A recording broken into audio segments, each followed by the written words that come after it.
So for today's video mga madam, pansin nyo din ba minsan yung paa nyo na sobrang dry, ang pangit tignan? Parang akala mo naman pinagkaitan na. So ito nga ang gagawin ko sa aking paang sobrang dry.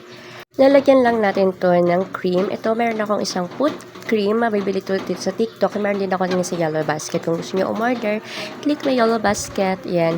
So ipapahid nyo lang siya. Konting amount lang talaga yung ilalagay nyo. Ito i-blend nyo lang na maayos.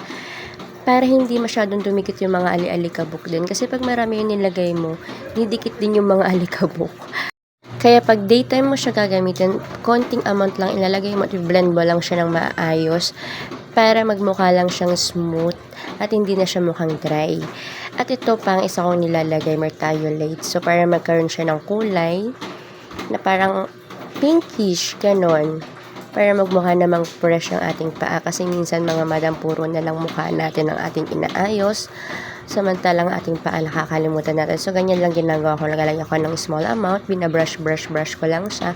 Hanggang sa ma-achieve ko na yung gusto kong kulay para sa paa ko. Na parang ang dating niya, pinagpaputs pa ka na. So, ganyang atake lang ginagawa ko sa aking pag-DIY na akala mo talaga yung nagpaputs pa. So, lagay mo lang lahat at i-blend mo ng maayos para naman pantay-pantay pa rin yung kulay. Magpagka-pinkish ng yung pangapaa. So, pa-brush mo lang siya, lagyan mo siya ng ganyan. O, diba, kinuha ko pa yung small amount sa baba na nahulog. Sayang kasi. So, yan, brush mo siya ng maayos hanggang sa ma-blend mo na maayos at malagyan mo na siya lahat. Para pag kunyari, kung may pupuntahan ka o may lakad ka, ganito lang yung gawin mo. Simple lang at madali lang.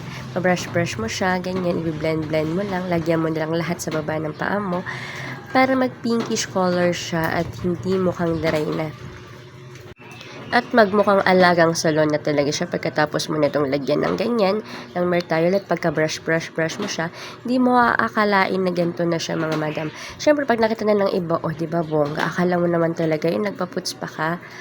Ganda niya na tignan. Pinkish na siya. Compare mo kanina na sobrang dry niya, napaka-feel na akala mo naman iwala ng dugo. Char! Sa totoo lang, nakita ko lang din to at ginaya ko lang at di ko rin akalain na ganito rin kaganda ang result niya.